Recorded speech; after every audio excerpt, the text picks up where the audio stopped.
नमस्कार सर्वांना. जिल्हा परिषद अनुदान योजनेअंतर्गत पिठाची गिरणी पिकोफॉल योजना ही सुरू झालेली आहे आणि या दोन्ही बाबींसाठी 90% अनुदानावरती अर्ज देखील सुरू झालेले आहेत. तर नेमकी आता हे पिठाची गिरणी पिकोफॉल हे कोणत्या महिलांना आणि कोणत्या जिल्ह्यातील मध्ये ही योजना सुरू झालेली आहे याची सविस्तर डिटेलमध्ये माहिती जाणून घेणार आहोत. त्याचबरोबर या योजनेचा अर्ज करण्याकरिता शेवटची तारीख असेल, त्याचबरोबर अर्जाचा नमुना ही संपूर्ण माहिती जाणून घेऊया. त्यासाठी व्हिडिओ नक्की शेवटपर्यंत पहा.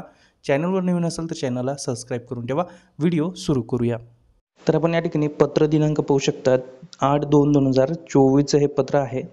विषय थोडक्यात पाहूया. तर जिल्हा परिषद सेस 2023-24 अंतर्गत ग्रामीण भागातील महिला व मुली यांच्याकडून विविध नमुन्यात पात्र अर्ज घेऊन पडताळणी करून या कार्यालयास सादर करण्याबाबत हे पत्र आहे.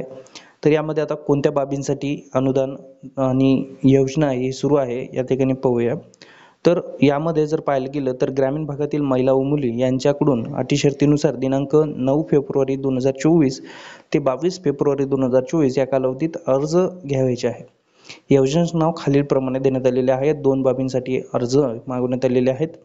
तर ग्रामीण भागातील अपंग महिला व मुलींना पिठाची गिरणी चक्की ही या ठिकाणी पुरवण्यात येणार आहे. तर ग्रामीण भागातील महिला व मुलींना पिको व फॉल मशीन पुरवण्यात येणार आहे. या योजनेच्या संबंधित अटी शर्ती जोडण्यात आलेल्या आहेत, ते आपण या ठिकाणी खाली पाहूया. तर या संदर्भातील जर पाहिलं तर उपमुख्य कार्यकारी अधिकारी मबाक जिल्हा परिषद बुलढाणा यांच्याकडून हे परिपत्रक जारी करण्यात आलेलं आहे. तर या ठिकाणी आता अर्ज देखील तुम्हाला उपलब्ध करून देण्यात आलेला आहे. अर्ज असा आहे की जिल्हा परिषद सेस अंतर्गत जे आहेत तर 10% लाभार्थीस आणि 9% शासकीय अनुदानावर लाभ घेण्यासाठी करावयाचा अर्जाचा नमुना आहे. तर या ठिकाणी जर पाहायला गेलं तर 2 बाबी या ठिकाणी तुम्हाला पाहायला मिळतात. पिठाची गिरणी आहे आणि पिकोफॉल मशीन आहे.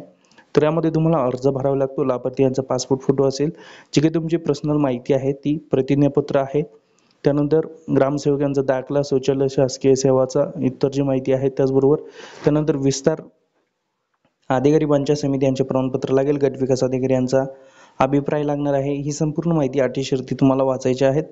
अटी शर्ती वाचणं झाल्यानंतर या ठिकाणी अधिक माहिती आहे. लाभाच्या योजनेच्या DPT करिता शर्यत आहे, ते या संपूर्ण तुम्हाला या ठिकाणी वय जे आहेत लाभार्थी ग्रामीण भागातील असावी आणि तिचं वय 17 ते 45 वर्ष असणं गरजेचं आहे.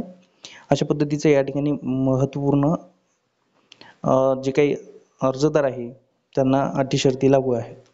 तर आता आवश्यक कागदपत्रे कोणती लागणार आहे, तर यामध्ये जर पाहायला गेलं तर TC किंवा वयाचा दाखला, अर्जदाराचा उत्पन्न दाखला किंवा कुटुंबातील व्यक्तीचा उत्पन्न दाखला असल्यास सोबत राशन कार्ड झेरॉक्स आवश्यक आहे.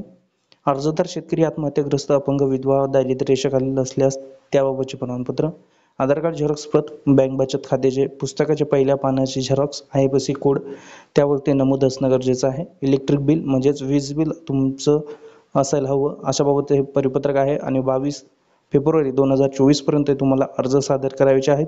90% अनुदान आहे, 10% लाभार्थी हिस्सा भरून तुम्हाला या योजनेचा लाभ घेता येतो. तर आता यामध्ये अतिशय महत्त्वाचे अपडेट्स आहे. ही फॉर्म तुम्हाला हवा असेल तर आपल्या डिस्क्रिप्शनमध्ये लिंक देण्यात आलेली आहे, तिथून जाऊन अर्ज नमुना आणि अटी शर्तीचं संपूर्ण माहिती तिथे तुम्ही मिळवू शकता. धन्यवाद. भेटूया पुढील व्हिडिओमध्ये. तोपर्यंत जय हिंद, जय महाराष्ट्र.